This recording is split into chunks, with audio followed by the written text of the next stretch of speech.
அனைவருக்கும் வணக்கம். ஆச்சாரியா ஸ்ரீ குந்தர் தான் திருக்குறளை எழுதினார் சொல்லிட்டு சமண சமய இலக்கியங்கள் அனைத்தும் குறிப்பிடுது.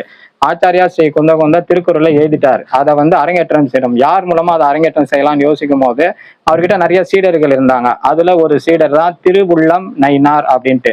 அவர்கிட்ட அந்த திருக்குறளை ஒப்படைச்சு இதை மதுரை தமிழ்ச்சங்கத்துல அரங்கேற்றணும் அப்படின்னு சொல்லும் போது சரி நான் படிக்கிறேன்னு சொல்லிட்டு திருவுள்ளம் நயினார் அதை படிக்கிறார். படிச்சுட்டு அதுல இருக்கக்கூடிய கருத்துக்கள் எல்லாத்தையுமே அவர்கிட்ட ஆச்சாரியிட சொல்லும் போது ஆச்சாரியா குந்தர் மிகவும் வியப்புற்று நுண்ணிய அறிவு திருவுள்ளம் நயினாருக்கு இருக்கு.